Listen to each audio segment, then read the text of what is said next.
The Great Pyramid of Giza aligns with true north to within a fraction of 1 degree. This level of precision across ancient sites was not accidental magic, but the result of a sophisticated science we are only now beginning to reconstruct. By the end of this journey, you will understand the exact methods ancient surveyors used to map the heavens onto the earth.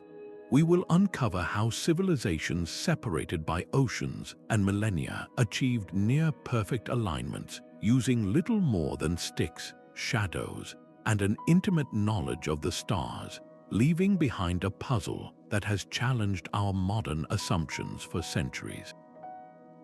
What does this forgotten mastery tell you about the true capabilities of our ancestors? A single surveyor stands on the plains of Stonehenge long before the great stones were raised. In their hands are nothing but simple wooden poles and a length of cord. Their goal is deceptively simple: to mark the exact point on the horizon where the sun will rise on the longest day of the year. They are not using magic, but a profound understanding of the sun's movement, watching as the longest shadow cast by a pole at dawn points directly west, while the shortest shadow at noon points true north. This was the bedrock of ancient engineering, the art of turning celestial patterns into terrestrial lines. Archaeoastronomer Clive Ruggles explains that these practices were systematic, born from generations of watching the sky. The core tool was the gnomon, a simple vertical pole that acted as a primitive sundial. By tracking the tip of its shadow throughout the day and across the seasons, a surveyor could map out precise cardinal directions and even predict solstices. These sighting lines, once established, became the sacred axes upon which entire civilizations built their world. In Egypt, the Temple of Karnak was not merely aligned to the sun for symbolic reasons. Its main axis was oriented so that the rising sun at the summer solstice would shine directly down its entire length, an event that also coincided with the annual flooding of the Nile.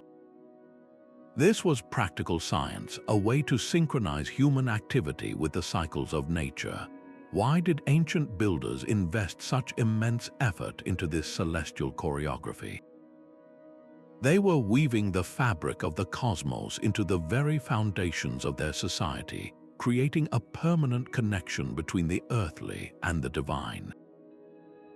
This foundational mastery of shadows and poles unlocked the first secret to their precision, paving the way for a far more advanced tool: the art of celestial navigation across vast and empty landscapes. From the foundational knowledge of poles and shadows, ancient surveyors looked upward to the heavens for an even more precise map. The night sky became their grand blueprint, a fixed and predictable clockwork that guided the placement of their most sacred structures. High above the jungles of the Yucatan, the Maya built the Pyramid of El Castillo at Chichen Itza. Its 4 sides are precisely oriented, and during the equinoxes, the play of light and shadow creates the illusion of a serpent slithering down the steps, a direct manifestation of their celestial calendar carved in stone. This was not mere decoration, it was high science. Historian Anthony Aveney notes that for cultures worldwide, the rotating dome of the night sky provided the only truly reliable framework for orientation. They observed that the sun, moon, and stars rose and set at specific points along the horizon, points that shifted in a predictable annual dance. To master this dance, they needed to understand a concept we call declination. Think of declination as the celestial latitude of a star or the sun. It is the measure of how far north or south an object is from the celestial equator. By patiently observing and recording where a particular star rose over the horizon year after year, a surveyor could lock in a permanent, unwavering line of sight. This principle is stunningly visible at Newgrange in Ireland, a massive tomb constructed over 5,000 years ago. A narrow roof box above the entrance was engineered so that for a few precious minutes at dawn on the winter solstice, a beam of sunlight travels deep into the central chamber, illuminating the inner darkness. This required an incredible precision of alignment, achieved by targeting the sun's specific declination on the shortest day of the year. The Maya took this further, using their architectural alignments not just for solstices, but to predict cosmic events like eclipses. Their buildings were their observatories, their stone corners acting as fixed sighting devices to track the movements of Venus and the Moon. How could they achieve such accuracy without any optical aids? The answer lies in generational observation. They watched the sky for centuries, passing down precise data through oral traditions and early records, turning their entire culture into a living astronomical instrument. This profound celestial connection demanded new tools, devices that could translate the grand patterns of the cosmos into tangible measurements on the ground. To translate the grand clockwork of the stars into stone, ancient engineers developed a suite of ingenious tools. Picture an Egyptian astronomer priest at night using a device called a merkit. This simple instrument was little more than a horizontal bar with a plumb line hanging from it, yet it was capable of extraordinary precision. By sighting a specific star as it crossed the meridian line directly south, the user could establish a perfect north-south axis, the very foundation upon which the Great Pyramid's near-flawless orientation was built. This was not guesswork, it was calibrated science using the night sky itself as a reference. The tools of this trade evolved across cultures, yet shared a common principle of elegant simplicity. The plumb bob, a weighted string, provided a constant reference to gravity's pull, ensuring vertical truth in every wall. Water levels, using the immutable property of water to find its own level, allowed builders to create perfectly flat plains over vast distances, essential for laying foundations. Engineering historians note that these devices were often crafted from local materials like wood and cord, yet were refined through generations of use to achieve remarkable accuracy.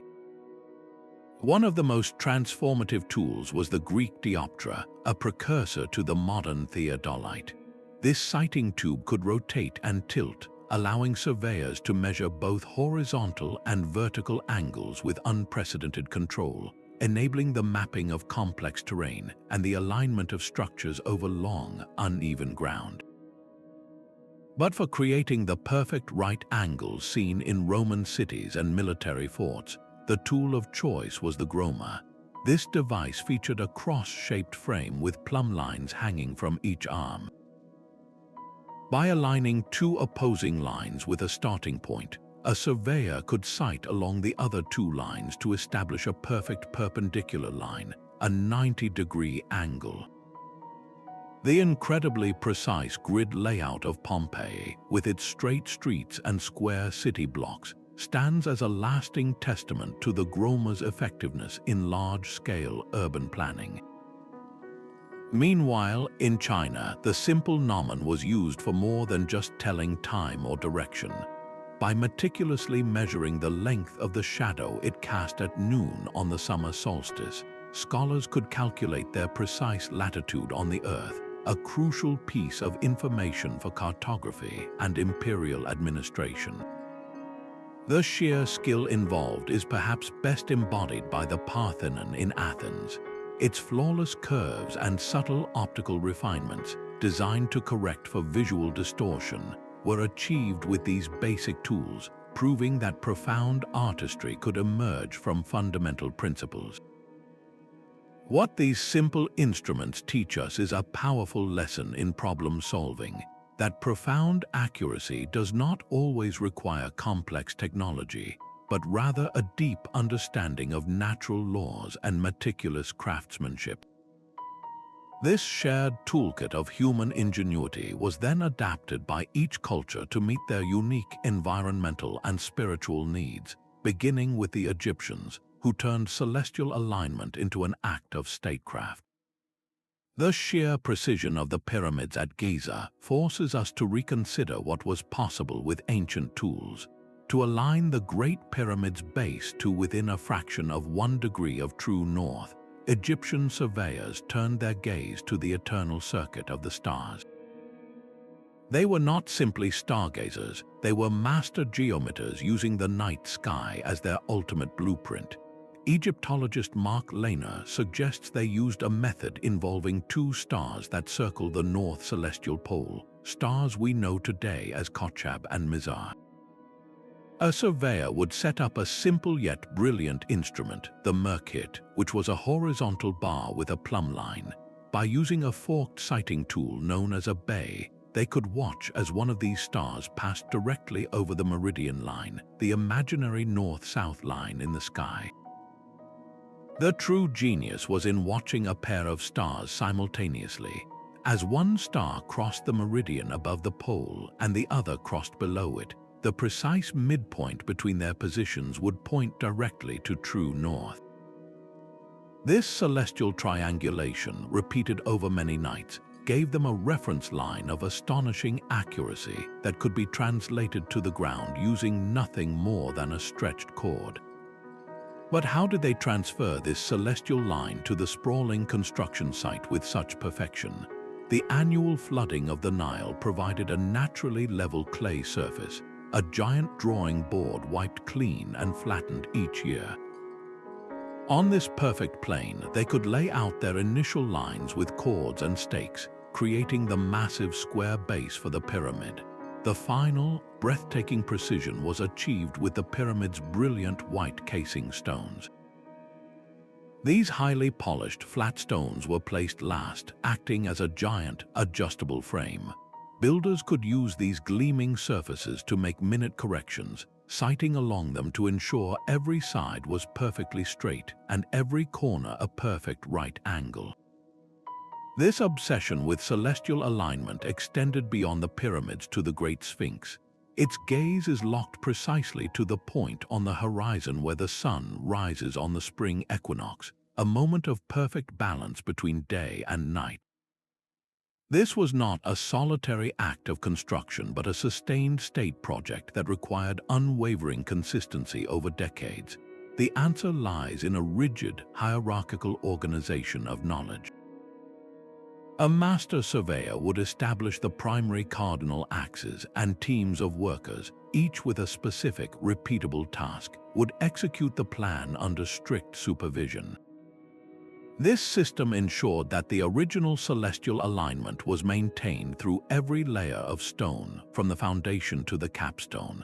Their success reveals a civilization that had mastered the art of turning cosmic theory into terrestrial fact, a feat of engineering that would inspire cultures across the globe to attempt their own celestial masterpieces. That serpent of light descending El Castillo was the final, breathtaking result of a celestial science woven into the very streets of their cities. For the Maya, the cosmos was not a distant abstraction. It was a living, breathing entity, and their architecture was a means of communicating with it. Scholar Linda Shield described this worldview perfectly, noting that for the Maya, the act of building was a ritual that replicated the creation of the universe itself. Every alignment was a prayer in stone, a way to ensure the sun would keep rising and the rains would return. This profound spiritual drive fueled an observational precision that rivals our modern methods. They did not just watch the sky, they engaged in a centuries-long dialogue with it. At sites like Uxmal, the governor's palace is not aligned to the cardinal directions, but is instead offset by a precise angle. This seemingly odd orientation perfectly targets the southernmost rising point of Venus, a planet they viewed as a powerful deity. Achieving this required generations of priests and astronomers meticulously recording the planet's complex, 8-year cycle, translating its celestial path into an unshakable line of sight on the ground. Their tools were often deceptively simple. Across Mesoamerica, archaeologists have found pecked crosses, patterns of small holes drilled into stone floors or bedrock. These were not decorative, they were permanent celestial records. A surveyor could place a pole in the central hole and, by sighting across other markers, confirm the alignment of a building under construction with a specific star or the sun's position on a solstice. At the round tower of Caracol at Chichen Itza, narrow windows and specific architectural features frame key astronomical events, including the movements of Venus and the setting sun at the equinoxes. This was not a single-purpose observatory. It was a multifunctional instrument of stone, its very shape designed to filter the cosmos. This same deep sky knowledge is evident far to the north at Teotihuacan. The entire city, dominated by the massive Pyramid of the Sun, is laid out on a grid that is skewed 15.5 degrees east of north. Why this specific orientation? Research suggests the central axis, the Street of the Dead, was aligned with the setting of the Pleiades star cluster, a celestial event that marked a critical point in their agricultural and ceremonial calendar. The entire metropolis was a mirror of the heavens, a sacred landscape where human life unfolded in harmony with the cycles above. Why invest such immense effort into this celestial choreography? The answer lies in the seamless fusion of science and faith. For these cultures, accurately predicting a solstice or the appearance of Venus was not just a scientific triumph, it was a divine necessity, a reaffirmation of their covenant with the gods who maintained the cosmic order. This deep integration of the celestial and the terrestrial would find a different, yet equally powerful, expression across the ocean in the structured world of medieval Europe. The rising sun at Stonehenge on the summer solstice is not a modern discovery, but the culmination of a 5,000-year-old plan. While the Egyptian pyramids used the stars, the builders of Europe's megalithic circles mastered the horizon, turning the sun and moon's cyclical journeys into permanent stone calendars. Archaeologist Mike Parker Pearson's work suggests the entire Stonehenge landscape was a ceremonial map, laid out with astonishing precision using the simplest of tools. The initial stage did not involve moving massive stones, but setting wooden posts into the ground. Teams would have used long ropes fastened to a central stake, essentially a giant compass, to mark out the perfect circle for the monument. The true genius, however, lay in establishing the primary sight lines. This involved the concept of foresights and backsights. A foresight is a fixed point on the horizon, like a distinctive notch between two hills or a large marker stone. A backsight is the position from which you observe it. At Stonehenge, the famous heel stone acts as a foresight for the rising summer solstice sun when viewed from the center of the circle, the backsight. The builders would have patiently watched the sun's position shift along the horizon for years, marking its extreme northern and rising points with temporary posts before finally setting the heel stone in its eternal place. This technique was applied to the moon's more complex cycle as well. At the Callanish stones in Scotland, the monolithic avenues are aligned to the major lunar standstill, an event that occurs only every 18.6 years when the moon reaches its most extreme rising and setting points. Achieving this required generations of knowledge, a long-term project observing a slow celestial rhythm and encoding it into the landscape. But why go to such extraordinary lengths? For these early farming communities, these alignments were a matter of survival and spirituality. Knowing the precise timing of the solstices and equinoxes was their agricultural calendar, dictating when to plant and when to harvest. The ceremonies held at these sites were a way to ensure the continuity of the seasons, a communal prayer for fertility and order. This deep connection to the land is powerfully evident at Avebury, where the massive stone avenues do not point to a celestial body, but instead snake across the countryside, aligning directly with surrounding hills like Silbury Hill. The landscape itself was part of the sacred geometry, with natural features serving as permanent foresights in their cosmic map. How could such vast projects be coordinated across centuries without a written language?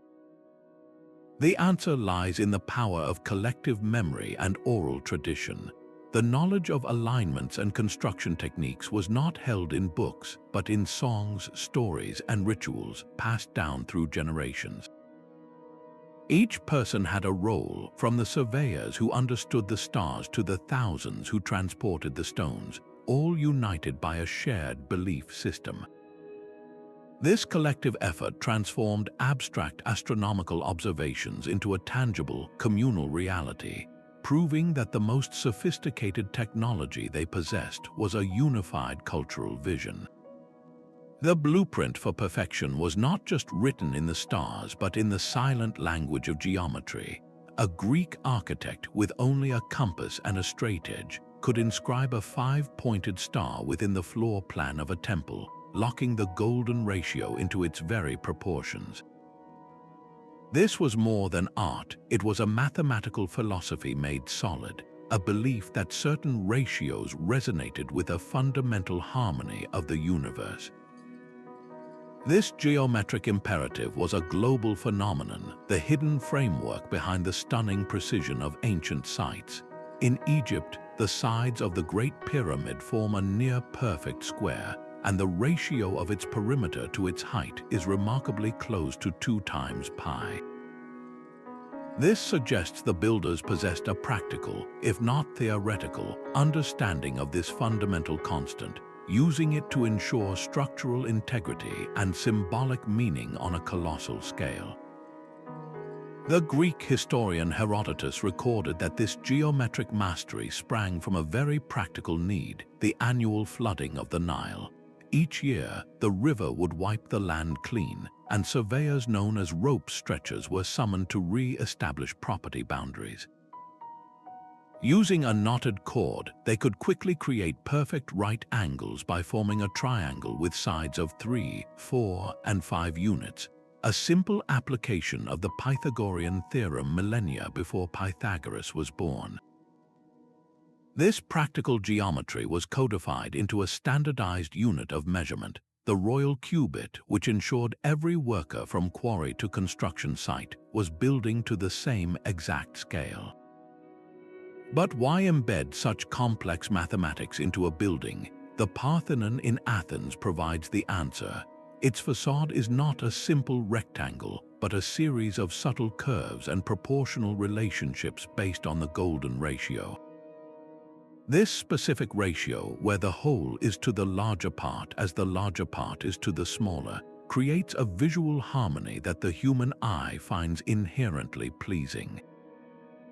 The builders were not just constructing a temple, they were engineering an experience of beauty and balance, a dwelling worthy of the gods. This mathematical foundation traveled across continents. In southern Africa, the massive stone walls of Great Zimbabwe curve and converge, their layouts reflecting sophisticated geometric patterns and symbolic circles. The builders used local granite to create enclosures whose proportions and alignments speak to a shared understanding of sacred space, even across vast cultural divides.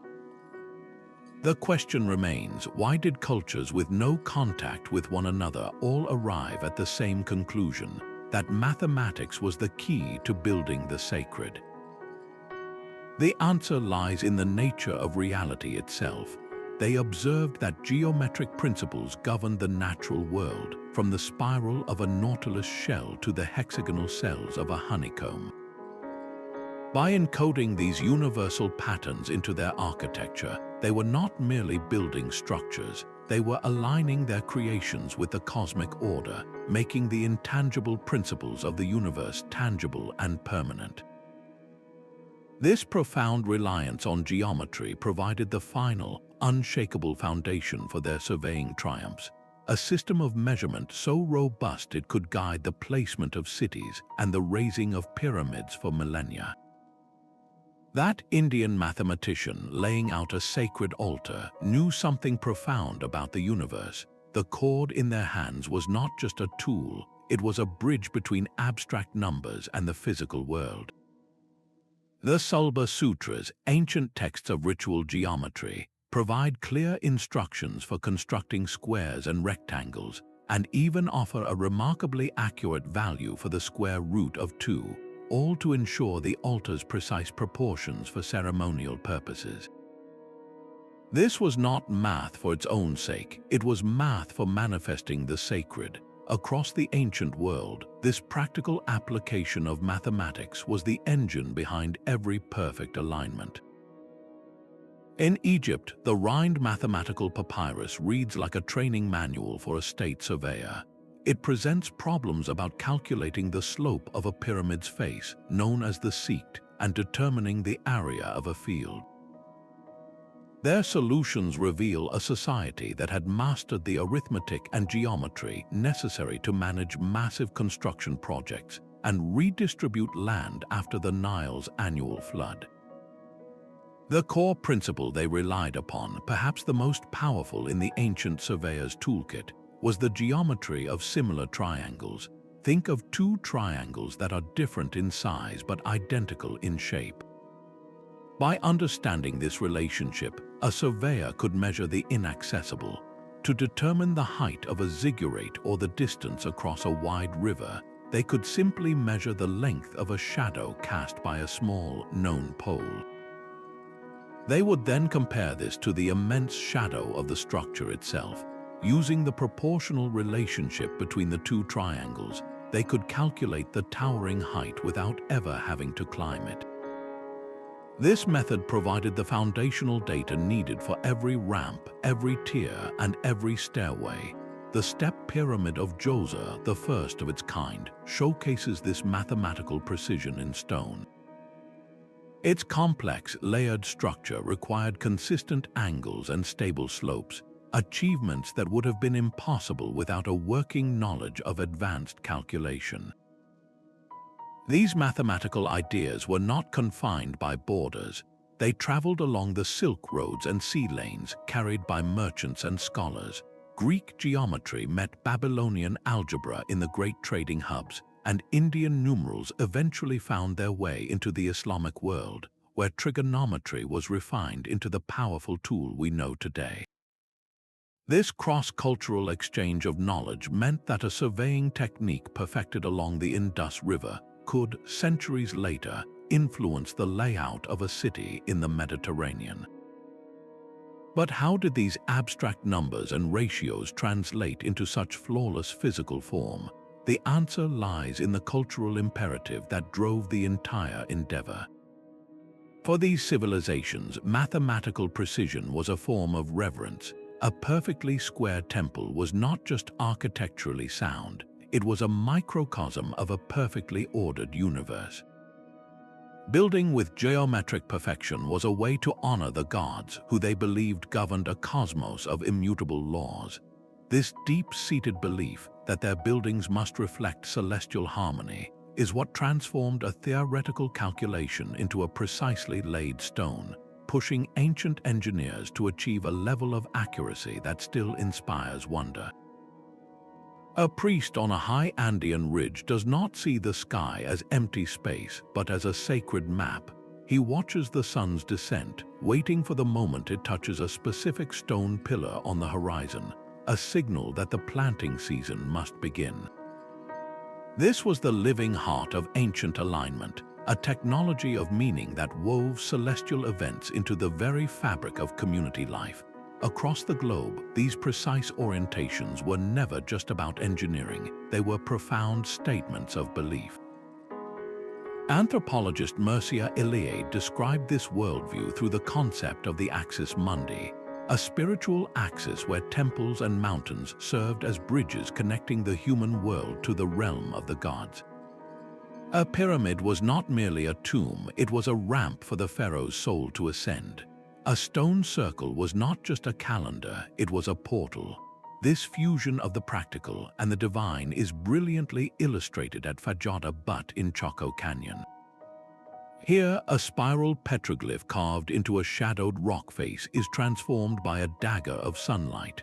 On the summer solstice, this sun dagger slices directly through the center of the spiral, a stunningly precise solar marker that likely dictated the timing of ceremonies and the agricultural cycle for the ancestral Pueblones.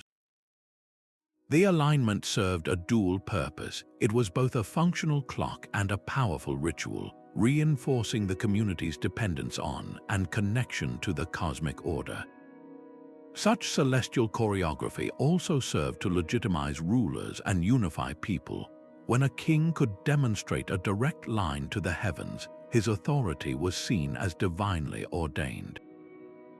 The vast temple complex of Angkor Wat in Cambodia is a masterwork of this principle. Its entire layout is a terrestrial map of the Hindu universe, and its primary western gateway is aligned so precisely that on the vernal equinox, the sun rises directly over the central tower. For the thousands gathered to witness it, this event was a visceral demonstration that their ruler and their gods were in perfect harmony, a spectacle that fostered social cohesion through shared awe. Why did cultures from the deserts of Egypt to the jungles of Cambodia independently arrive at this same conclusion, that their buildings must mirror the sky? The answer lies in a universal human need to find order in the cosmos and to embed that order within society. These alignments were a response to a fundamental question about humanity's place in the universe. They provided a sense of stability, a way to mark time, to ensure survival, and to touch the divine. Yet, achieving this perfect harmony with the cosmos presented immense physical challenges. How did they transfer these precise celestial blueprints across vast, rugged, and often unforgiving landscapes, turning a vision in the sky into a city of stone? Roman surveyors faced a constant battle against the land itself. To supply their cities with water, they engineered aqueducts that marched for miles across deep valleys and rolling hills, maintaining a precise, gentle gradient the entire way. Their secret weapon for this task was the chorobates, a sophisticated water level described by the engineer Vitruvius. This long wooden bench featured a central trough filled with water. By observing the water's surface, which always finds a perfect level, builders could ensure that each successive section of the aqueduct's foundation was laid at the exact same height, even when the ground beneath it was steeply sloped. This tool allowed them to conquer topography, bringing life-giving water across impossible distances. The same principle of adaptation was applied worldwide. In the Andes, the builders of Machu Picchu did not fight the mountain, they became one with it. They constructed immense stone terraces that carved stable platforms from the sheer slopes. These terraces were not just for farming, they provided the level foundations needed to align their temples and observatories with the surrounding sacred peaks. The Intihuatana stone, a ritual pillar, is positioned so precisely that its shadows align with these mountains during key solar events, a feat that required the entire city to be oriented as a single, harmonious instrument. This challenge of uneven ground was tackled on a colossal scale in the deserts of Peru. The creators of the Nazca lines carved massive geoglyphs of animals and geometric shapes into the desert floor, figures so vast they can only be seen from the air. How did they maintain perfect straight lines and precise curves over miles of rugged terrain without that aerial view? They used a system of sighting poles. Teams of workers would align a series of tall poles along the desired path, creating a visual guide that could be followed for great distances. By moving from one pole to the next, they could transfer the grand design directly onto the landscape with remarkable accuracy. But the environment presented more than just hills. In the floodplains of Mesopotamia, each annual deluge of the Tigris and Euphrates rivers threatened to erase the carefully laid boundaries of fields and temples. The response was one of brilliant resilience. Surveyors used durable, baked clay markers to stake out their alignments, ensuring that even when the waters receded, the sacred and administrative lines of the city could be quickly restored. They turned a destructive natural cycle into a predictable reset, using the flat, fresh silt as a new canvas for their geometric precision. Seasonal changes also demanded clever adjustments. A surveyor marking the winter solstice sunrise would have to account for the soft, muddy ground of the rainy season, perhaps using a wider stone base for their markers to prevent shifting. The very materials they used were often chosen from the local environment to mitigate its effects, like the heat-resistant granite of Egyptian pyramids or the flexible timber joints in Chinese temples built for earthquake zones. Their success was not achieved by overpowering nature, but by listening to it and adapting their methods with profound ingenuity. This hard-won mastery over the elements allowed them to execute alignments with a consistency that seems almost supernatural, leading us to the ultimate test of their skills, the creation of a single, unified vision across an entire empire. The vast Nazca Desert holds a secret written on a monumental scale. Etched into the dark surface of the Peruvian plain are immense figures of a hummingbird, a spider, and a monkey, so large they can only be seen in their entirety from high above. This creates a profound puzzle. How could a people without flight achieve such breathtaking precision over kilometers of rugged ground? The answer lies not in magic, but in a brilliant application of basic surveying principles.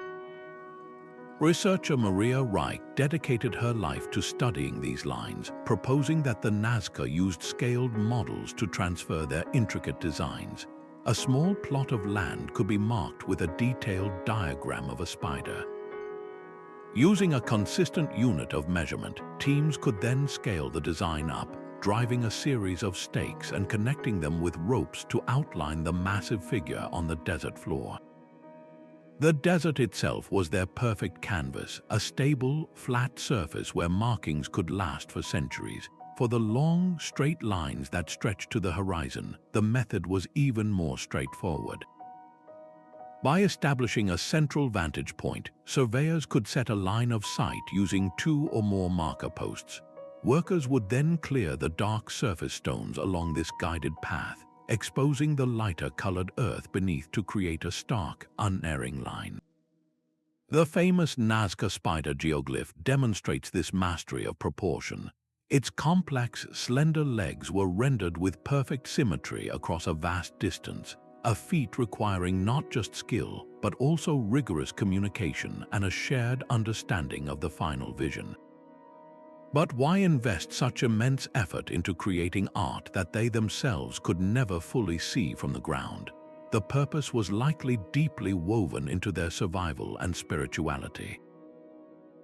Many of these lines lead directly to sources of water, mapping the arid landscape's most precious resource. Furthermore, the alignment of certain geoglyphs and lines with the winter solstice sunrise points to a celestial function. These were not random drawings, they were a sacred landscape, a ritual pathway used for ceremonies perhaps meant to call upon the gods for water and fertile ground. Maintaining directional consistency across such vast areas required an unwavering shared reference, possibly a specific mountain peak on the horizon or the consistent path of a known star. This combination of celestial observation and terrestrial mapping reveals a culture that saw no separation between the heavens, the earth, and their own community's well-being. The Nazca lines stand as a powerful testament to what can be achieved with simple tools, coordinated effort, and a clear collective purpose. Walking among the thousands of standing stones at Karnak is an encounter with a silent, sprawling army frozen in time. These granite sentinels are arranged in vast parallel rows that march across the French countryside for miles, a monumental puzzle of prehistoric engineering. The sheer scale of the site presents an immediate question: how did Neolithic builders working over 5,000 years ago achieve such consistent linearity across such a vast and uneven landscape? The answer lies not in complex machinery, but in an intimate dialogue with the terrain itself. Archaeologists suggest the builders used natural sighting lines along the ridges of low hills. By positioning a series of marker posts along these high points, they could establish a primary axis, a master line of sight that guided the placement of every subsequent stone row down on the plain below. This terrestrial method was likely combined with celestial observation. Some of the longer alignments at Karnak point toward the rising and setting points of the moon at its most extreme positions in its long cycle, events known as the major lunar standstills. Tracking this 18.6-year cycle required generational patience, a long-term project to weave lunar rhythm into the very fabric of the land. The physical execution of this plan reveals a sophisticated understanding of practical geometry. Researchers have identified a potential standard unit of measurement used at the site, a Neolithic yardstick that ensured every gap between the stones and every space between the rows adhered to a shared proportional system. This consistency implies a central planning authority, a master surveyor or a council of elders who held the sacred knowledge of the alignments. The actual labor of erecting the stones, some weighing many tons, would have been a massive communal effort. Teams using wooden levers, ropes, and earthen ramps would have worked in concert, guided by the surveyor's stakes and lines, transforming the celestial and terrestrial blueprint into an enduring stone reality. Even the wear and tear on the stones themselves offers clues. The erosion patterns on the sides of the menhirs show that many have stood undisturbed for millennia, a testament to the precision of their initial placement. Their enduring positions confirm that what we see today, while weathered, still reflects the original, intended alignments with remarkable fidelity. So why was such a colossal effort undertaken? The purpose of Karnak's rows remains one of archaeology's great enigmas. They may have served as a ceremonial processional way, guiding people through a sacred landscape. Their lunar alignments suggest they could have been a giant calendar, marking time for an agricultural society. Or perhaps they were a territorial marker, a statement of identity and power carved into the earth by a complex society. The enduring mystery of Karnak pushes us to consider a broader pattern, how such precise alignments were conceived and then replicated across entire regions, leaving behind a shared geometric language written in stone and earth. A Phoenician merchant vessel heavy with goods also carried something far more valuable, a precise knowledge of geometry. As these traders moved between ports, they exchanged more than spices and textiles. They shared the fundamental principles of aligning a temple to the stars or laying out a city grid. This quiet, constant exchange along trade routes created a hidden network of knowledge, linking the building practices of cultures separated by vast seas. The movement of people through migration and the reorganization of territories after conflict further spread these techniques, leading to the curious fact that pyramids on opposite sides of the world share similar solar orientations. This was not necessarily a case of direct contact, but rather the diffusion of successful ideas, a slow convergence on the most effective ways to measure the earth and sky. Historian Joseph Needham's research into Chinese science reveals a fascinating dialogue between East and West, where designs for water clocks and astronomical instruments traveled along the Silk Road, each culture adapting and refining the tools to fit their own needs. One of the most transformative tools to travel this network was the astrolabe. Perfected in the Hellenistic world, this intricate device could model the movement of the stars and measure the altitude of celestial bodies. It was the Islamic world scholars who embraced and advanced the astrolabe, translating Greek texts and adding sophisticated scales. From there, its use spread into medieval Europe, becoming an essential instrument for navigation, timekeeping, and, crucially, for ensuring the precise orientation of sacred buildings like cathedrals and mosques. This flow of knowledge was often safeguarded in great centers of learning. The legendary Library of Alexandria served as a repository for the known world's scientific and mathematical texts, where scholars from different traditions could study and debate. It was in places like this that the abstract geometry of the Greeks met the practical arithmetic of Egypt and Mesopotamia, creating a unified body of surveying mathematics that could be applied across empires.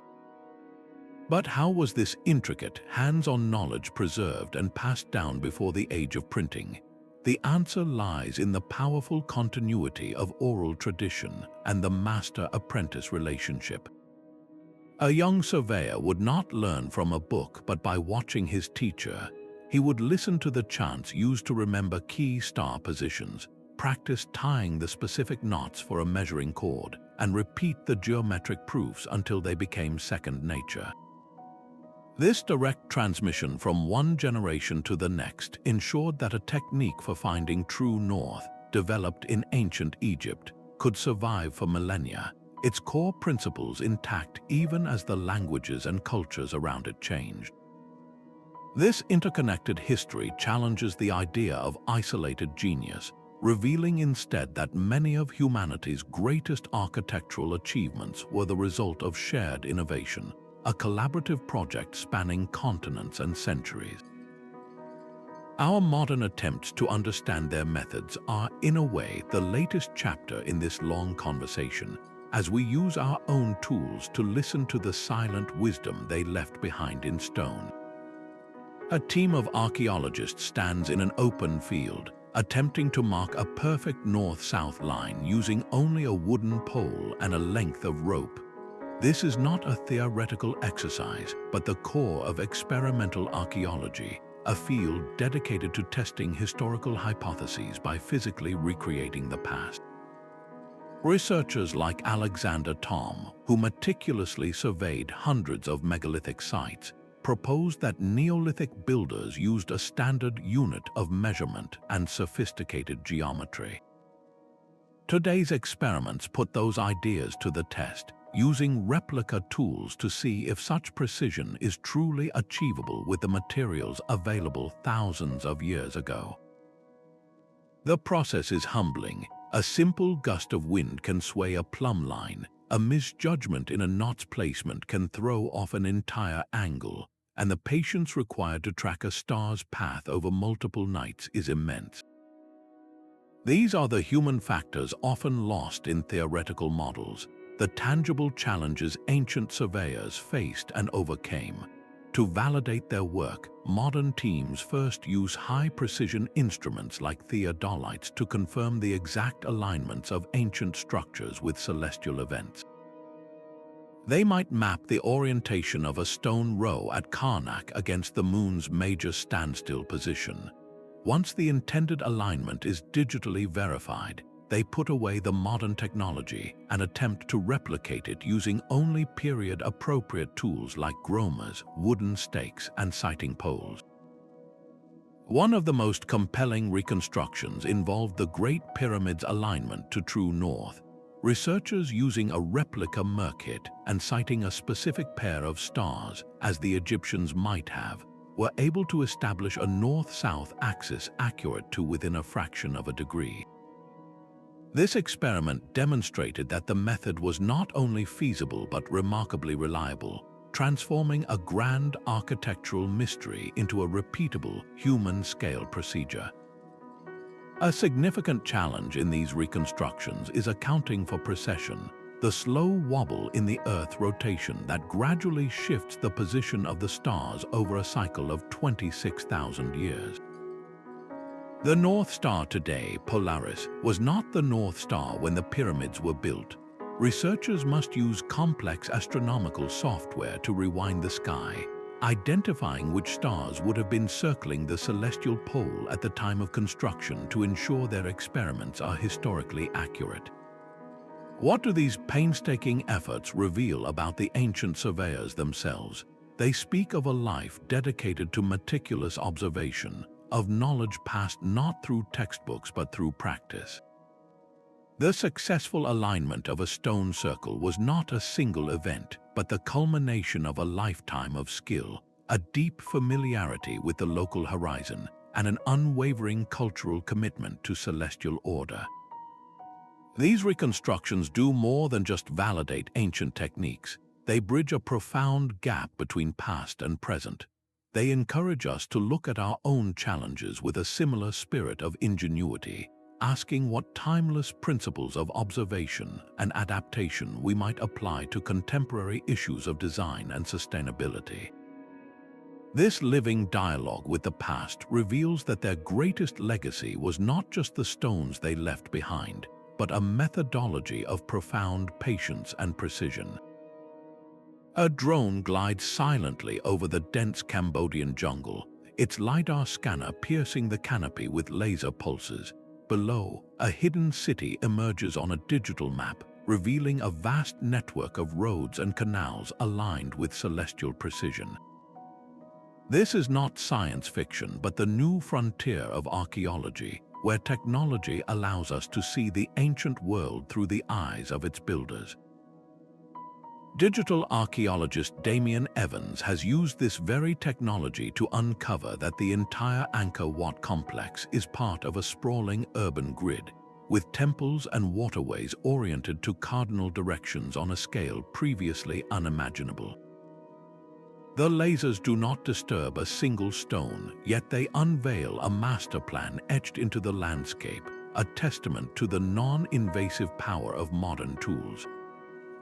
Beyond the jungle, global positioning systems now allow researchers to map the exact coordinates of standing stones and pyramid corners with millimeter accuracy.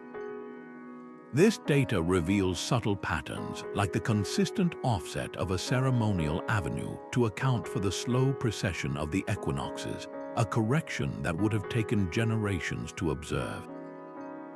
With this precise geographical data, specialists can then use sophisticated software to turn back the cosmic clock.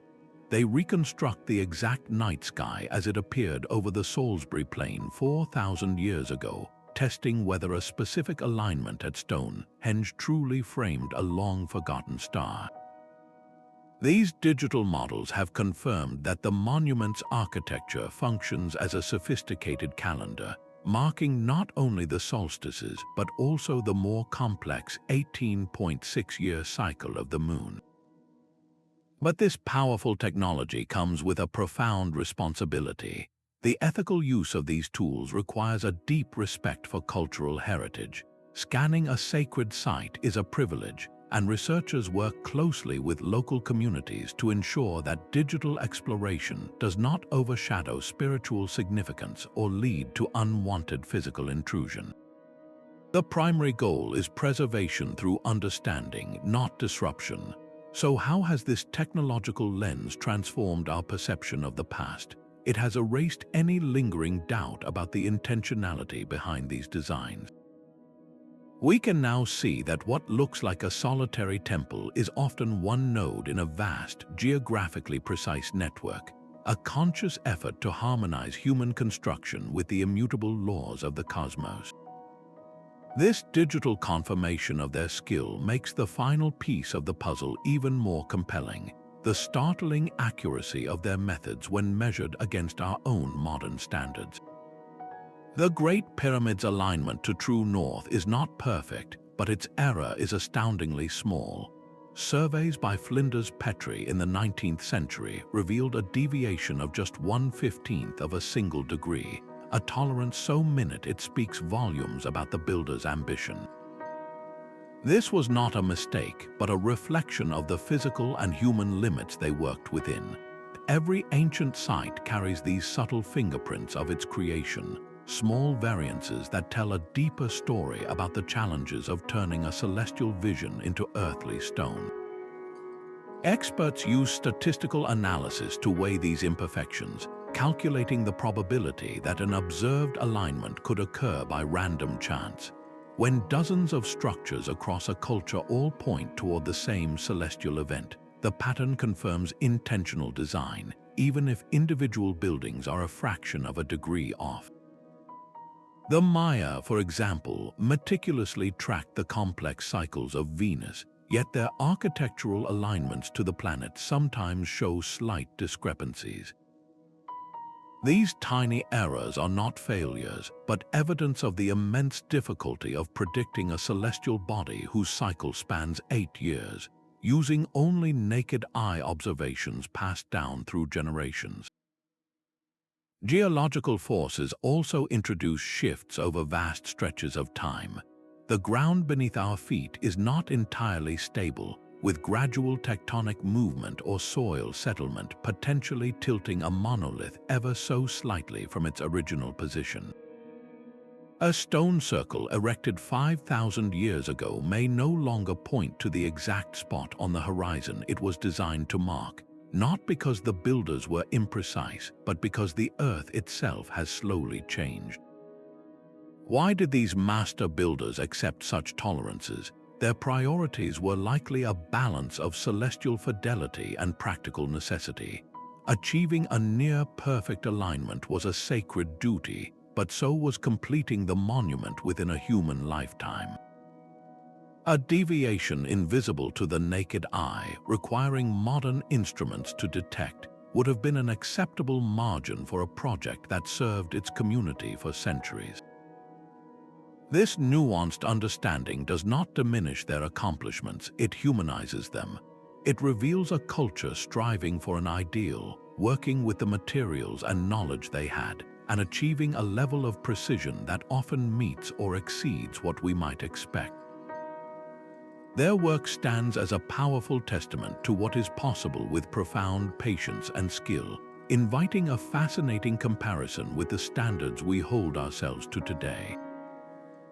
A modern surveyor standing at the edge of Stonehenge with a digital total station is practicing a craft with roots deep in the Neolithic past.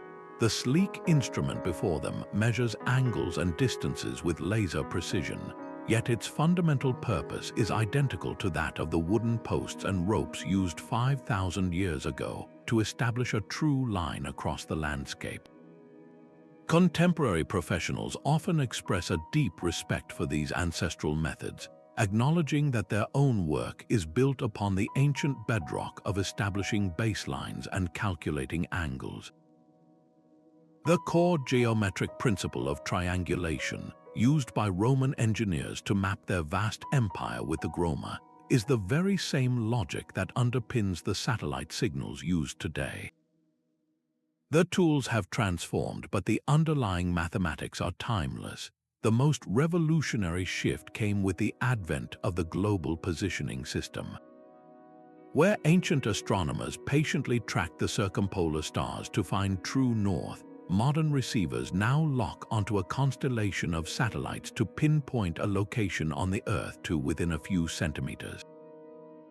This celestial reference has moved from the natural dome of the night sky to an engineered network in space, yet the goal of anchoring human construction to a fixed external framework remains unchanged. This technological leap has brought staggering gains in speed and accuracy. A task that might have taken a team of ancient rope stretchers an entire season can now be completed by a single surveyor in an afternoon. We can now map entire cities from the air with LiDAR or monitor the subtle shifting of continental plates, but with this power comes a question of sustainability.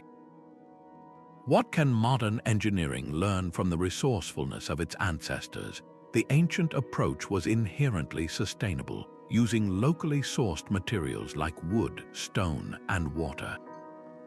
Their methods required a deep, long-term observation of the environment, fostering a connection to place that is often lost in the rush of modern development.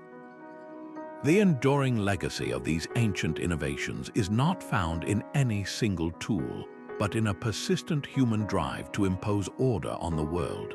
The quest for precision is a constant, a thread connecting the stone circles of Karnak to the laser-leveled foundations of a modern skyscraper. This continuity invites us to look beyond the machinery to the deeper impulse, the desire to build in harmony with the world, whether we are measuring it by the stars or by satellites. The dome of the Florence Cathedral seems to float above the city, a masterpiece of Renaissance engineering that rests upon a forgotten geometric foundation. Filippo Brunelleschi did not invent his principles from nothing. He was rediscovering a language of proportion and alignment perfected millennia earlier. This was the enduring legacy of ancient surveying, a continuous thread of celestial and geometric knowledge woven through medieval, Islamic, and Renaissance architecture. Architectural historians point to a crucial revival during this period, as scholars rediscovered the works of the Roman engineer Vitruvius. His texts championed the harmony of proportion, the same principles that guided the pyramid builders, now applied to cathedrals designed to lift the human spirit toward the heavens. This was not a rejection of the past, but a conscious resurrection. The soaring naves of Gothic cathedrals like Chartres were often precisely oriented, their main altars placed in the east to catch the rising sun on the feast day of their patron saint, a direct echo of solstitial alignments at much older pagan sites. This practice created a powerful continuity, linking the new faith to the ancient cyclical rhythms of the sun, thereby grounding spiritual experience in the observable cosmos. Across the Mediterranean during the Islamic Golden Age, this knowledge was not just preserved but dramatically advanced. The scholar al-Biruni compiled exhaustive texts on astronomy and geography, detailing methods for calculating the direction of Mecca, the Qibla, from any location. This religious requirement spurred incredible innovations in mathematics and instrumentation, ensuring that mosques from Cordoba to Baghdad were aligned with a celestial precision that would have impressed the Egyptians. This geometric ideal found one of its most beautiful expressions in the Taj Mahal. The entire mausoleum is laid out along a rigorous north-south axis, its perfect symmetry and reflection pools creating a mirror of cosmic order, a testament to how ancient ideals of harmony could be expressed through new cultural and artistic lenses. But how did these precise alignments shape the very cities people lived in? The grid plans of new towns in medieval Europe, often established by royal decree, relied on the same surveying tools, the Groma and the cord, that had built Roman forts centuries before. A town's main street might be deliberately aligned to frame the sunrise on a specific saint's day, weaving sacred time into the daily life of every citizen. This continuity reveals a timeless human appeal for order, a desire to build our world in resonance with a larger cosmic pattern. The alignment of a stone circle, a pyramid, or a cathedral ultimately served the same profound purpose: to define a cultural identity rooted in the heavens. The silent Moai of Easter Island stand with their backs to the sea, their gazes fixed inland across ancestral territories. This was no random placement. Each statue was a permanent declaration of identity, its alignment marking the lands and resources of a specific clan. These stone giants were far more than art. They were the anchors of a cultural world, embodying the stories, rites, and social structure of the people who raised them. Anthropologist Clifford Geertz described culture as a web of meaning that people themselves have spun, and these aligned monuments were the most durable threads in that web. They turned abstract beliefs and social hierarchies into tangible, immutable facts on the landscape. In Hawaii, the sacred Heiau temples were precisely situated to align with specific fishing grounds or fertile valleys. This was a profound fusion of the spiritual and the economic, a way of sanctifying the community's relationship with the resources that ensured its survival. A prayer offered at such a temple was not just a plea to the gods, but a reaffirmation of the community's right to fish those waters and farm that land, weaving daily life into a sacred cosmic order. These alignments also served as physical archives for migration stories and origin myths. Across Polynesia, the navigational paths of ancestral canoes were commemorated in the orientations of temples and platforms, creating a stone chart of their epic journey across the ocean. In this way, the architecture was a constant reminder of where the people came from, grounding their present identity in a heroic past. Why do these sites, often in ruins, still hold such power over us today? They speak to a fundamental human need to belong, to be part of a story larger than ourselves. They are enduring symbols of resilience and connection, reminding us that our ancestors sought to make their mark on the world in a way that harmonized with the cosmos. Yet, this very power to symbolize deep cultural truths also makes these alignments a stage for modern debates, where our interpretations can sometimes reveal more about our own world than the ancient one we seek to understand. That precision we measure today can ignite fiery debates about its original meaning. A quiet academic conference can erupt into a passionate disagreement over whether a row of ancient stones points to a star by design or by pure chance. This is the dynamic heart of alignment studies, a field constantly balancing between wonder and rigorous skepticism.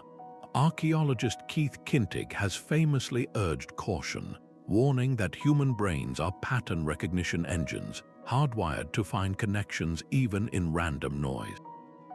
When we look at 1,000 ancient sites, some will, by the laws of probability alone, appear to align with significant stars or solstice sunrises without their builders ever intending it. The challenge is to separate the truly intentional celestial blueprint from a compelling but accidental arrangement. One of the most famous and contested examples is the Orion correlation theory, which proposes that the three Great Pyramids of Giza are a perfect terrestrial map of the three stars in Orion's belt. Proponents point to the match in spatial arrangement and the pyramid's alignment to the constellation as it appeared in the sky thousands of years ago. Yet many mainstream Egyptologists remain unconvinced, arguing that the fit is not as precise as claimed and that the pyramid texts, the ancient Egyptian religious writings, make no mention of such a correlation. They suggest the alignment could be a coincidence, or that the pyramid's layout served a different, perhaps more terrestrial, symbolic purpose. This debate highlights a central tension in the field, the challenge of distinguishing what was culturally significant to the builders from what was merely practical. An ancient temple might be aligned to the winter solstice sunrise for profound spiritual reasons, or its builders may have simply oriented it to catch the morning light for warmth and illumination. Often, the answer is a blend of both, a fusion of the sacred and the sensible that is difficult for us to untangle centuries later. This struggle with interpretation is not confined to the ancient world. The Georgia Guidestones, a modern granite monument erected in the late 20th century in the United States, featured precise astronomical alignments. Yet its meaning was hotly debated, viewed by some as a guide for a future society, and by others as a controversial statement. Its varied interpretations demonstrate how any aligned structure, ancient or modern, can become a screen onto which we project our own beliefs and anxieties. So how do researchers navigate this complex landscape? They rely on statistical weight, looking for clusters of sites within a single culture that share the same orientation. They search for corroborating evidence in art, artifacts, or surviving texts. They build their case not on a single alignment, but on a consistent, repeated pattern of behavior. These controversies are not a sign of a failing science, but of a vibrant one. They force us to ask better questions and to hold our most exciting discoveries to the highest standard of proof.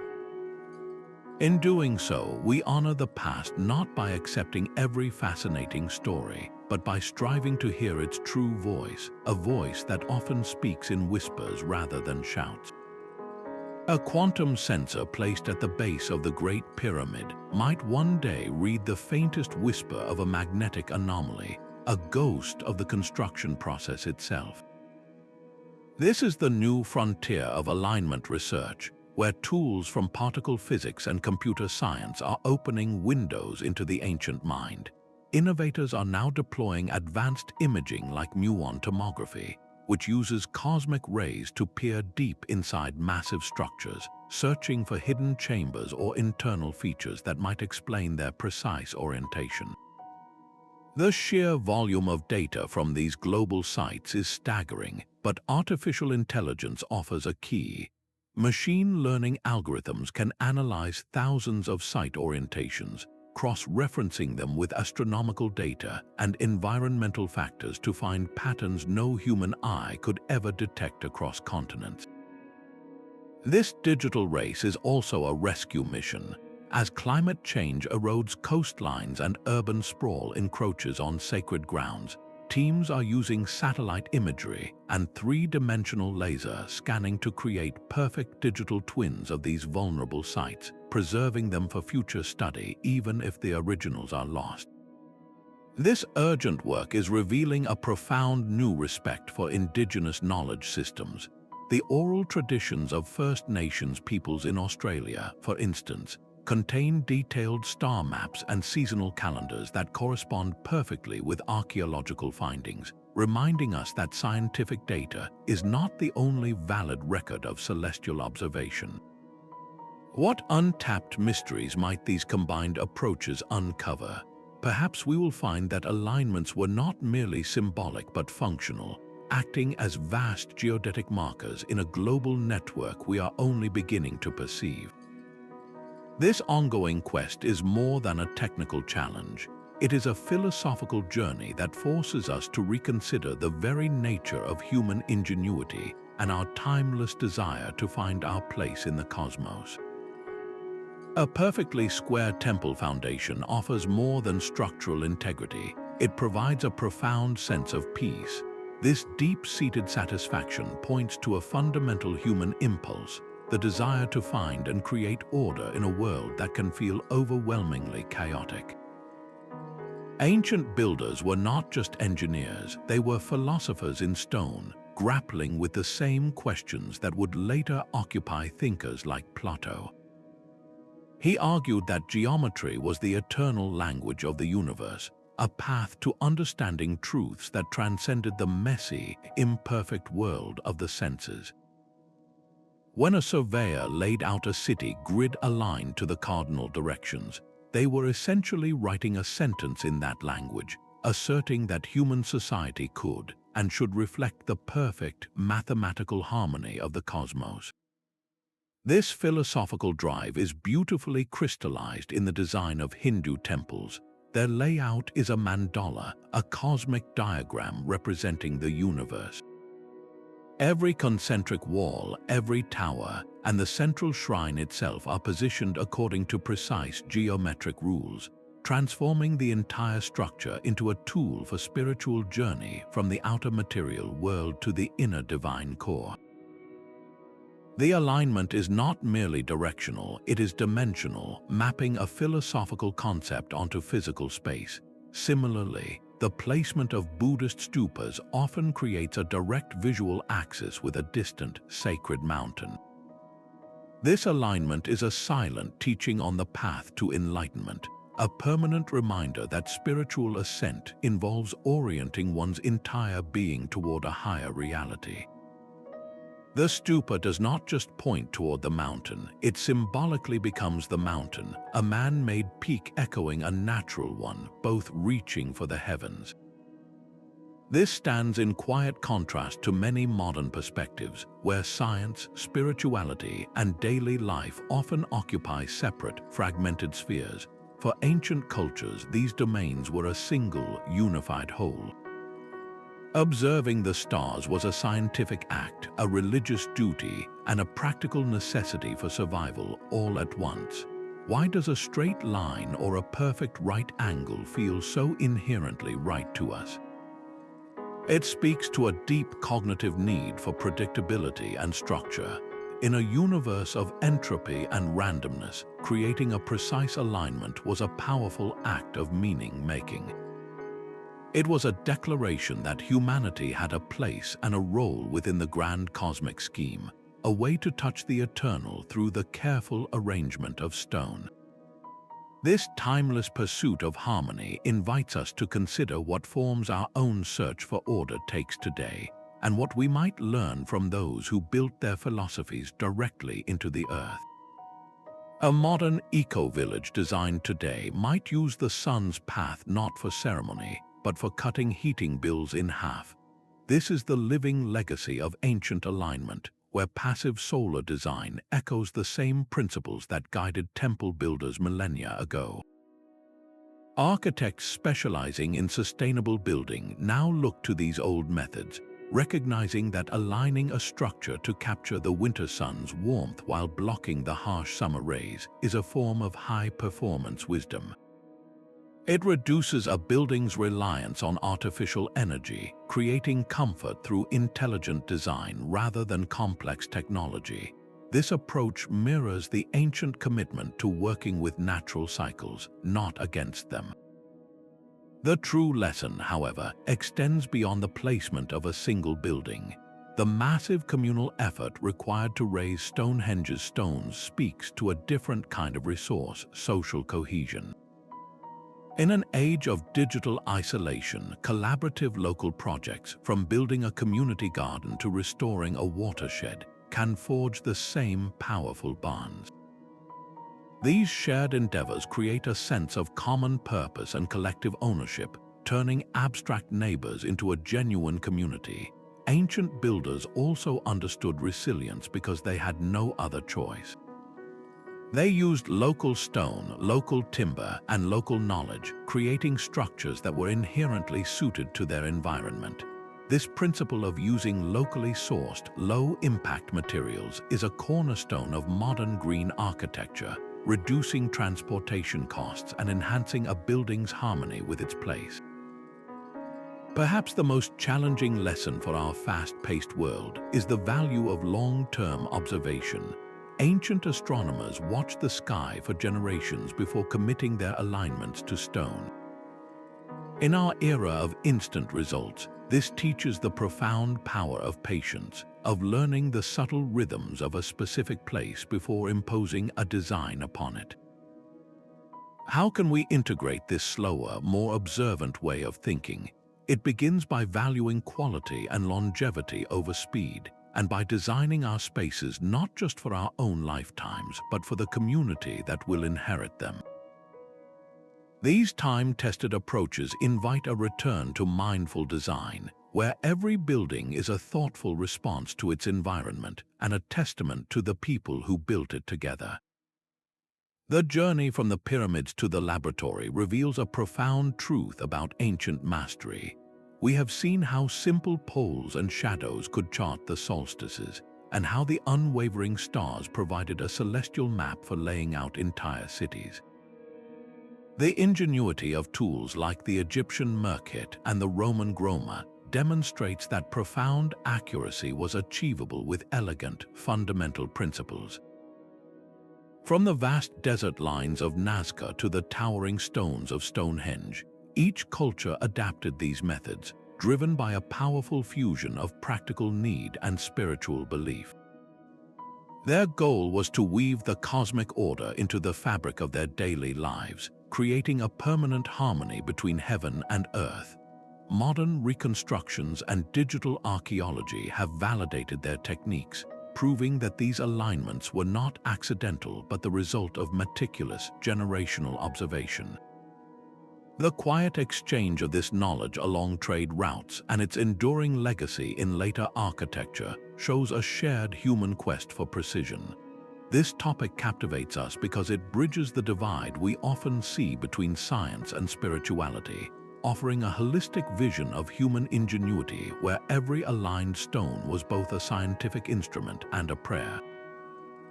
The sky measures the earth, and the earth reflects the sky. This ancient proverb captures the profound unity our ancestors saw between the cosmos and the world they built. We have walked together through the reconstruction of their surveying techniques, from the simple gnomon casting its pivotal shadow to the celestial murk hit pinpointing true north. We have seen how intelligence and unwavering perseverance, not magic, enabled them to map the heavens onto the earth with tools of elegant simplicity. Their legacy is a testament to what human ingenuity can achieve when guided by patient observation and a deep reverence for natural order. This journey does not have to end here. The next time you visit a local historical site, a stone circle, or even an old church, take a moment to look not just at the structure, but through it. Observe its placement, consider its orientation, and see if you can glimpse the celestial blueprint that guided its builders. We would love to hear which ancient technique amazed you the most. Was it the Egyptian star tracking or the Roman use of the Groma? Share your thoughts in the comments below. If you enjoyed this exploration into history's great mysteries, subscribe for more journeys that reconnect us with the forgotten wisdom of the past. Thank you for watching, and may you always seek the hidden patterns that connect us all to the vast, wondrous